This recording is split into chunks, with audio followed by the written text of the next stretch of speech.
What's up everyone? Finally getting around to doing some more deck profiles for BT5. Today I'm just kind of doing a fun one I've been testing out for Digimon I really like, Sakuyamon and Renamon. I was super excited to get her lineup in this set, but that being said, she doesn't really have too strong of a place right now in the meta in any way.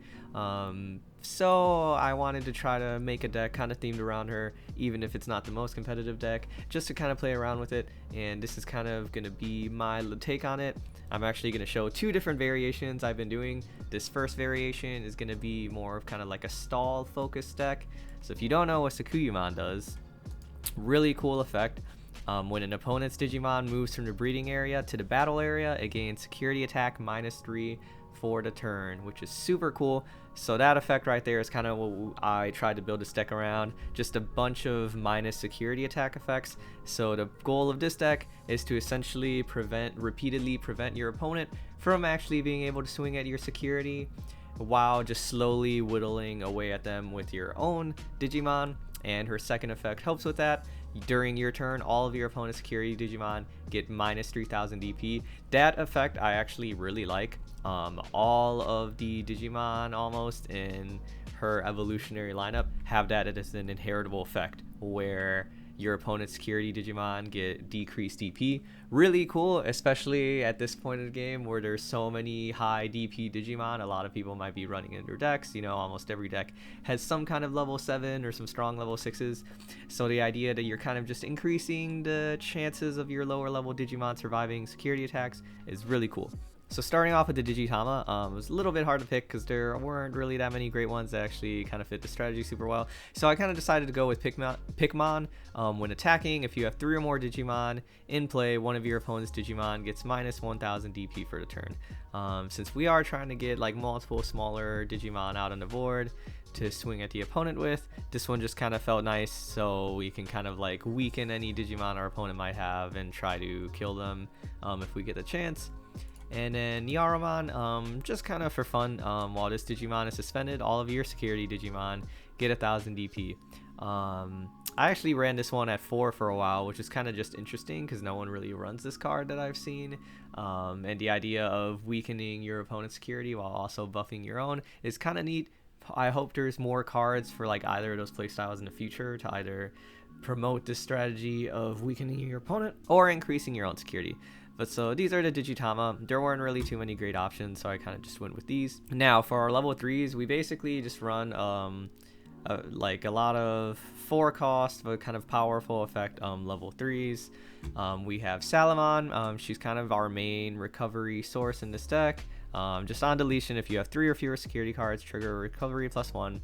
So we run 3 of her. We run 3 Renamon. Also my second favorite Digimon in the Sakuyamon evolutionary line. Really cool effect. On play, one of your opponent's Digimon gains security attack +1 until the end of your opponent's next turn. So once again, just another one of our security attack -1s, the first one we have in this deck. Really cool. Also just really like the art on this card. But yeah, so usually we're going to be trying to kind of play her for free, since 4 cost is a lot, but a really nice on-play effect and can potentially save you games if your opponent has enough to swing for security.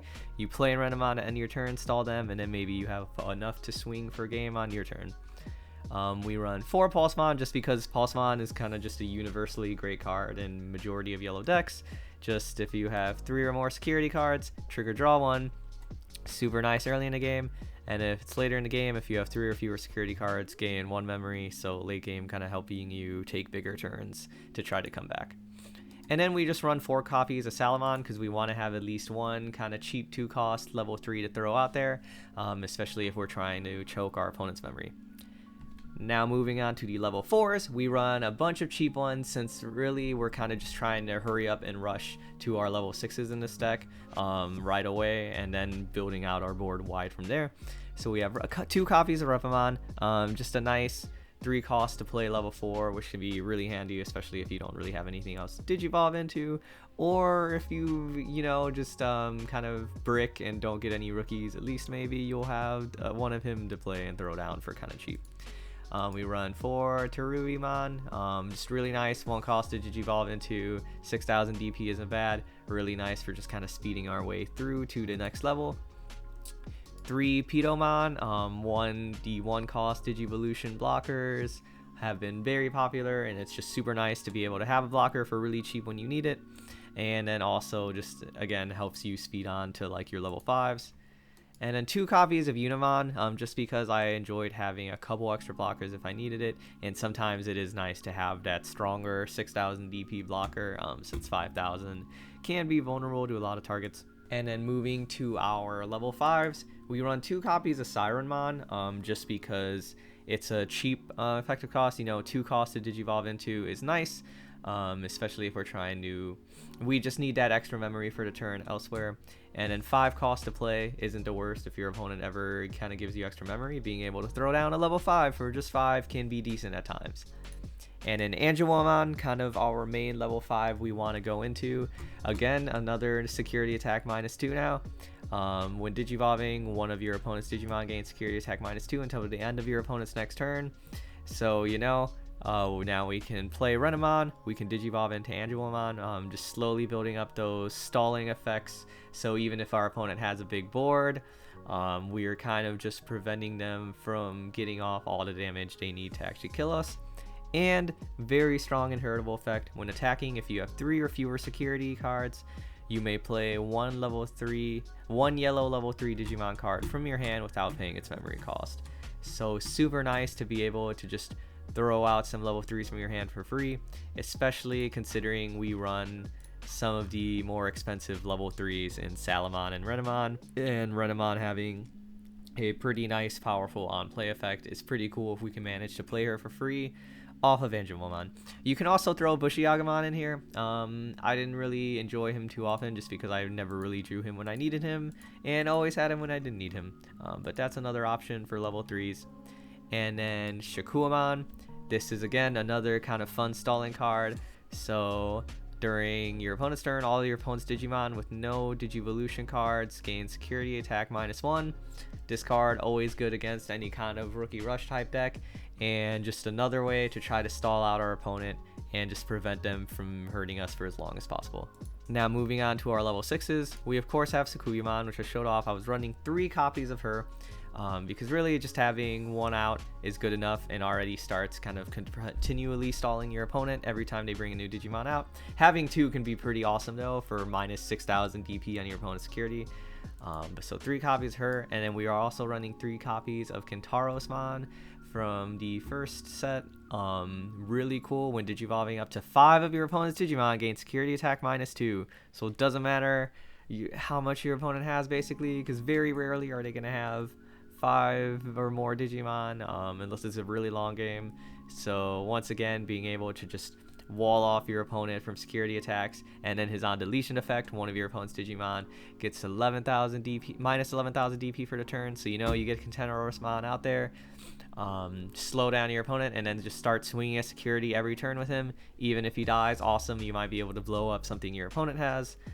Just really cool. And with him, that gives us a combined 1, 2, 3, 4, 5 cards that all have some form of security attack subtraction effect, which is super fun and super frustrating for opponents when you're getting the right cards every time you need them, and they just they're getting their Digimon but they have nothing useful they can attack, because if your Digimon are suspended and all they can do is attack your security, they can't really do much. And then for our level 7, this is kind of our main form of removal in the game. For this deck, when Digivolving, activate the following effect twice. One of your opponent's Digimon gets -7000 DP for the turn, and on deletion gain 3 memory. So Valder Arm, just a really awesome card. He can either blow up one very strong Digimon or multiple smaller Digimon, so he can be pretty cool. Usually I like Digivolving him onto the Sakuyamon, because you have the Sakuyamon out there for a turn or 2, slow down your opponent, and then just bring out the Valder Arm on top of him. And then maybe if you have a Kentarosmon on the side, you have just multiple -DP effects, which can be really cool that they have to watch out for on deletion. And then I chose to run Eden's Javelin as the option card for this kind of version of the deck. I was running a few different ones for a while. I think I felt for this deck, having the right cards you want to play or Digivolve into at the right time always felt very important. especially because since it is kind of like just a lower tier, more fun deck. So I really enjoyed having that draw 1 from Eden's Javelin if it's ever pulled off security. Because even though it's a little bit harder to kill bigger targets with it, you could still usually take out a lot of smaller, like level 5 or lower Digimon. And then again, yeah, having that draw 1 to help get the right cards you need was always handy. And then of course we have TK, the main yellow tamer people love to play. We run 3 copies of him. We just have that start of turn memory effect, and then on play being able to look at your security, getting a card from it. All of our cards are yellow, so we'll, other than Valderarm of course, so we will always be able to get something useful from it, and then recovery +1 to replace it. So yeah, that is the stall version of the deck. Very fun to play against, even if it's just in more kind of like casual games. I really hope we see kind of more Digimon from this line, expanding upon. We know Bandai loves to make tons of Agumon and Gabumon, but so if we can just get some more love for other Digimon. I really am excited to eventually see the Season 3 Tamers, because I'm hoping they'll all have kind of different effects that go with the playstyles. Like, it would be cool to have a Rika card that I don't know, either you can suspend to reduce a Digivolution for something in her line, or maybe you tap Rika when one of your Digimon is attacking and your opponent's security goes down like another 2,000. Or, I don't know, she lets you play a Renamon for free, something like that. So I think it's a really neat idea. The lineup is kind of weak just because like the inheritable effect, while neat for the other Digimon. Let me just pull one up. Yeah, so the other two, the level 4 and level 5, both have the same inheritable effect. And while that is cool, the fact that all of them are kind of full price Digivolution cost, you know, Kyuubimon's a 2 cost, and Taomon is a 3 cost. I don't think the effect is necessarily worth it as much for the level 4 and level 5 to get that.